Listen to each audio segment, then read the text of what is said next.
I serve on the committee, Ways and Means Committee, that does a lot of healthcare issues, and we got this bill the other night. It's 1,000 pages. It is huge. We got it at 3 minutes to midnight, and we were expected to vote on it at 9 o'clock the next morning. So we spent the night going through it to find out how it worked. What I had my Joint Economic Committee staff, my economists and healthcare committee on staff for me to do is go through that bill provision by provision and lay out how this healthcare plan works. And just lay out the whole flow chart of it. So they did. And what this chart shows, everything in color is a new federal commission, agency, or mandate that isn't there today. All of this, there's 31 new mandates and commissions, all of them in between you and your doctor. Now, I don't know who in their right mind, what patient would voluntarily interject this government ban in between them and their physician. And all of this, by the way, isn't a substitute for regulations you face today. It's in addition to it. So there's no subtraction to it. It's all addition. This bill has passed 3 committees in the House. It's passed 1 committee in the Senate, and 1 it's still waiting on. We were fortunate. We pushed hard for August to be made America's Right to Know Month, where we were pushing the Speaker and others not to allow a vote on this until lawmakers actually have to go home and face the public, answer questions about this, explain how this bill works, because literally almost no one up there knows how this health care bill is going to affect us. In fact, we had a meeting the other day, a week ago, at the Texas Medical Center. As you know, one of the best medical centers in the world. You see 160,000 patients a day, some of the best minds around.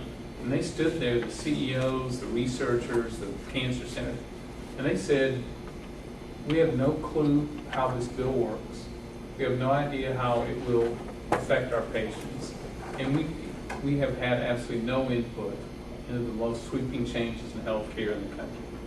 My thought was, if some of the best minds around have no clue, and our local communities, physicians, doctors, hospitals have no, and they're in the front line, they're actually treating the patient, then we got a serious problem.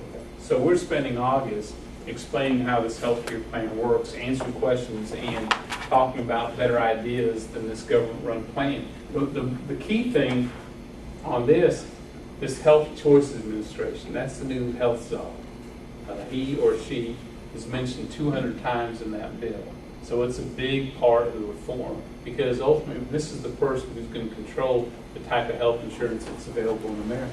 They're going to decide ultimately what doctors we see, what treatments we deserve, what medicines we can get. And so this is really the key to the whole new president's health care. One of the key things they do is they regulate this health insurance exchange. And basically, after 5 years, all healthcare plans are going to have to go through this exchange. If you want to be purchased by someone, a person or business, you're going to have to be in the exchange, and you basically have to be approved. What you offer has to be approved by the government. And in the end, in about 5 years, the private plans are going to have to mirror and look like the government-run plan. Bottom line is, as a result, the best independent estimates we've got say that more than half of the people who have private health care today at work are going to end up being pushed out into the government-run plan. That's for a couple different reasons. One, there's going to be cost shifting. They're talking about paying Medicare maybe +5 for a few years and back to Medicare rates, so you're going to end up cost shifting onto the other plans. There's a mandate on businesses to carry insurance, and there's a pretty good feeling that small and medium-sized businesses are end up dropping their health care and just sending their people to the insurance. The plan squeezes out a bunch of plans. The individual market, there's 16 to 18 million people who buy their health care not at their work but individually, and they strangle those plans. Basically, they say no new enrollees. So as those plans age and price out, people aren't going to have them anymore. Medicare Advantage is gone in that system. In this bill, that's about 1 million Texans, mainly people who are poor, minorities, and those who live in rural communities favor the Medicare Advantage plans. Those go away. And then people who have health savings accounts, they're going to strangle those plans as well. And they do it, they've already started in this bill, they start micromanaging them, saying you got a health savings account, you can't use the money to buy over-the-counter medicines. So in other words, you've got to get a prescription, you can't buy the over-the-counter, which to me, the whole idea of health savings accounts are get people involved in their health care, start making those decisions sooner. So when the president says, I don't want to be critical, but when he says if you like your plan, you can keep it, period, he's wrong, period. Because there will be millions of people who are not going to be able to keep the plan they have. We already know that from the bill itself. This area up here, the baby blue and the red triangle, that's the new Comparative Effectiveness Council. This is the rationing group.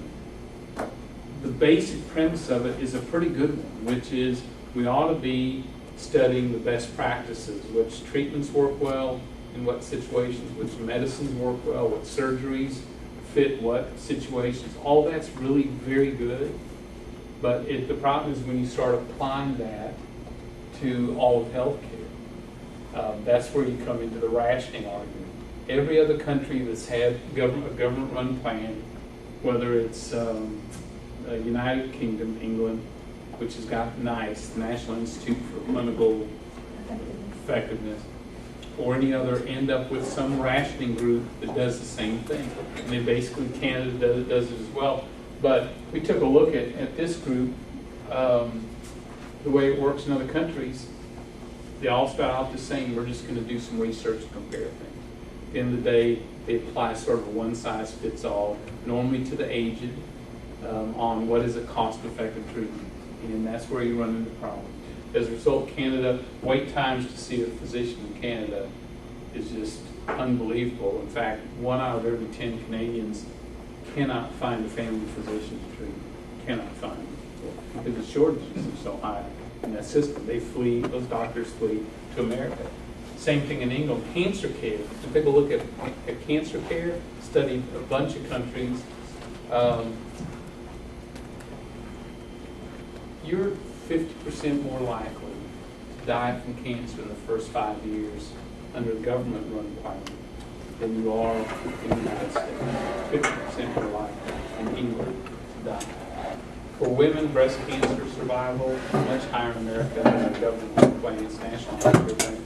And for guys, prostate cancer in England, compare us to England, you're twice as likely to die in England under the national healthcare plan than you are in America.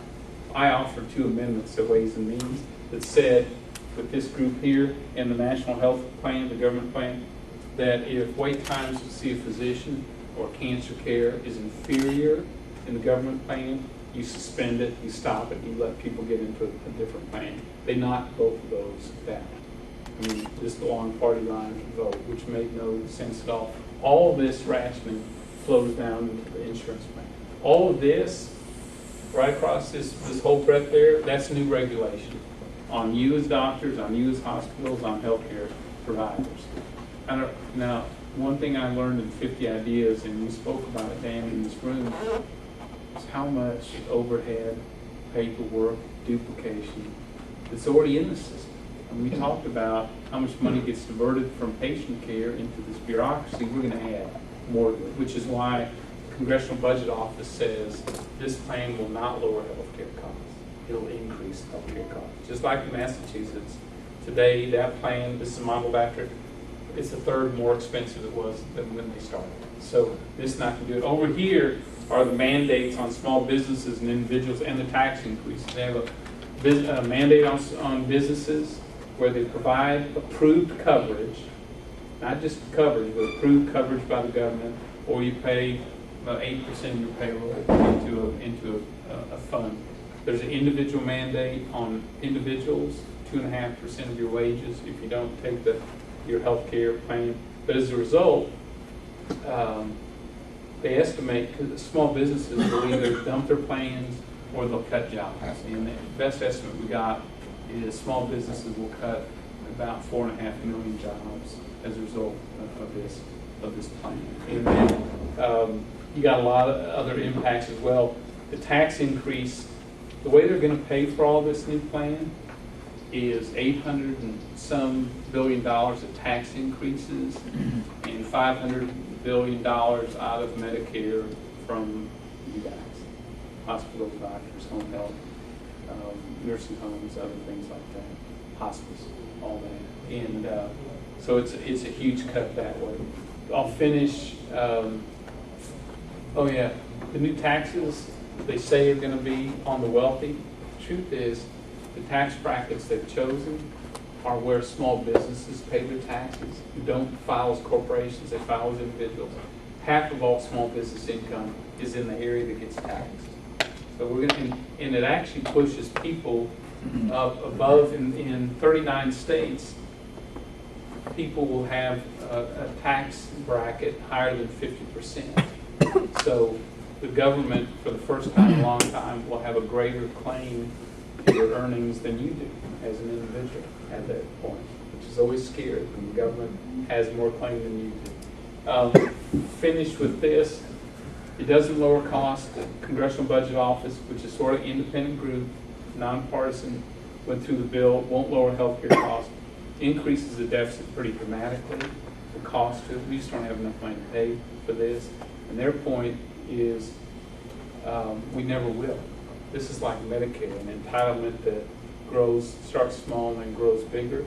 And what I have explained today to people is, at the city, when you're looking at the city to do budgeting, and can you afford a program, you look at what the cost is going to be and you can afford it.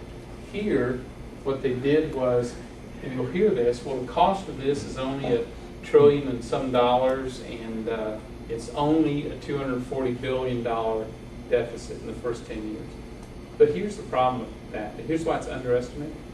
The first 4 years of this plan, it doesn't go into effect. There are no new services basically over the first 4 years. It's just tax increases.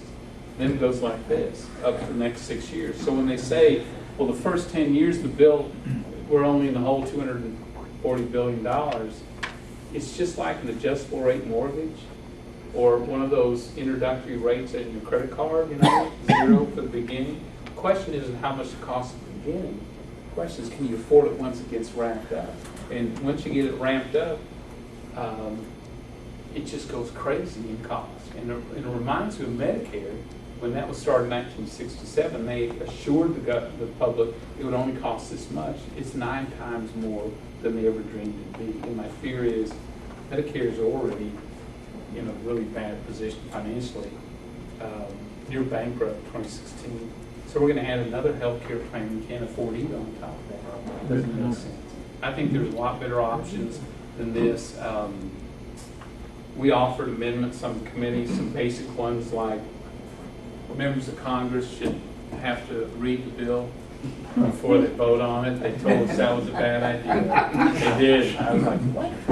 Anyway, we offered amendments that said if the national run plan is such a great one, then members of Congress should have to enroll in it. They said, no, we want people to have more choices. Yeah, in other words, heck no, they weren't going in that plan. Which, and our argument was, look, if this is such a great plan, then show some faith in it yourself and get it. Because we think it's got real problems. They didn't. They voted that amendment down. I think the alternative is not this.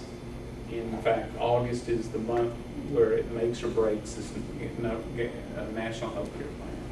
I think the alternative is we've offered is let's focus on the people who need health care can't get it today. People who are, if you look at that 45 million uninsured, take away the illegal immigrants, take away people who are already eligible for government care and don't have it, take away some of the college students who are invincible. What you come up with is about 14 million people who work for a small business, they're in between jobs, or they have a pre-existing illness.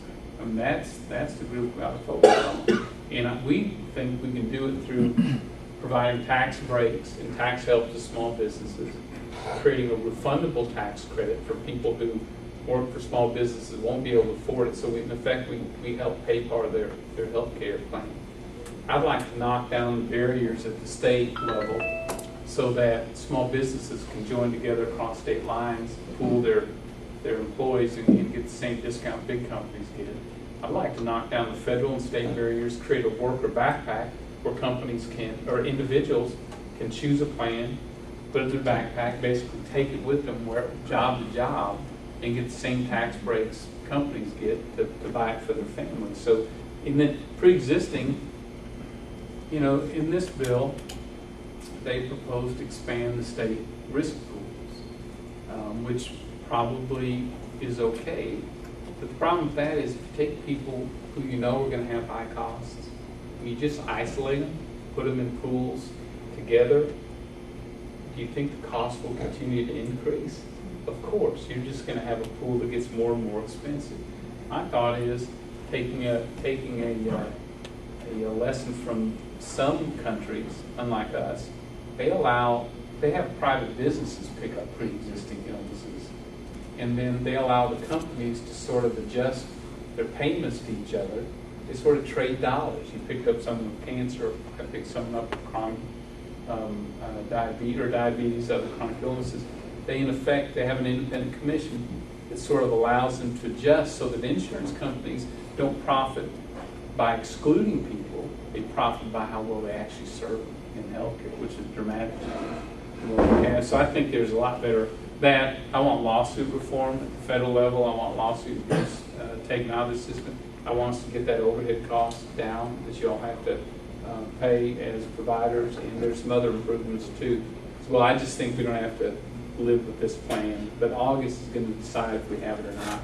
If the public comes out, demands answers from their lawmakers, and then lets their voice be heard, I think we have a chance to send Congress back to the drawing board and say, look, focus on the people we most need. So.